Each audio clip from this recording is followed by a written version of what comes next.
ஒரு குழந்தைய எப்படி ஹேண்டில் பண்ணணும்னு தெரியல, எப்படி இன்ஜெக்ஷன் போடணும்னு தெரியல, பேஷண்ட்ஸ் கிட்ட எப்படி பேசணும்னு தெரியல. இவங்கெல்லாம் சிஸ்டர் எப்படி ஆனாங்கன்னு எனக்கு தெரியல.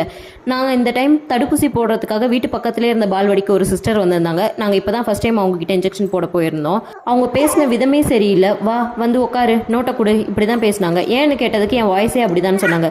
வாய்ஸ் எப்படி இருந்தாலும் பேசுகிற விதம்னு ஒன்று இருக்குல்ல, அவங்க கொஞ்சம் கூட பொலைட்டாக பேசவே இல்லை. ஸ்டார்டிங்லேருந்து ரூடாக பேசினாங்க. அப்புறம் பாப்பாவுக்கு போலியோ ட்ராப்ஸ் விடும்போதே அவங்க எப்படி பாப்பாவை ஹேண்டில் பண்ணணும்னு தெரியாமல் கன்னத்தை போட்டு அப்படி அழுத்திட்டாங்க. ட்ராப்ஸ் விடுறதுக்கு முன்னாடி அவள் ரொம்ப அழ ஆரம்பிச்சிட்டா. இன்ஜெக்ஷன் போடும்போதும் அப்படி தான் பண்ணாங்க. ஃபஸ்ட்டு ஒரு டைம் குத்திட்டு எடுத்துகிட்டு நெக்ஸ்ட் டைம் குத்துறாங்க. ஏன்னு கேட்டால் காட்டன் மாட்டிச்சுன்னு கேர்லெஸ்ஸாக சொல்கிறாங்க. ஒரு காலில் தான் அப்படி பண்ணாங்கன்னா இன்னொரு கால்லையும் அதே மாதிரி 2 டைம்ஸ் குத்திட்டாங்க. எங்களுக்கு பின்னாடி ஒரு 2-3 பேர் இருந்தாங்க, வெயிட் பண்ணிட்டு இருந்தாங்க இன்ஜெக்ஷன் போடுறதுக்கு. இவங்க போடுறதை பார்த்து பயந்து அவங்க போடாமலே போயிட்டாங்க. நம்ம குழந்தை மாதிரி வேறு எந்த குழந்தையும் சஃபர் ஆகக்கூடாதுன்னு நாங்கள் ஹாஸ்பிட்டல் போயிட்டு கம்ப்ளைண்ட் ரைஸ் பண்ணிட்டு வந்துட்டோம். குழந்தை பாவம் வழியில் ரொம்ப துடிச்சிட்டான். அன்னைக்கு ஃபுல்லாக அழுதுகிட்டே தான் இருந்தா.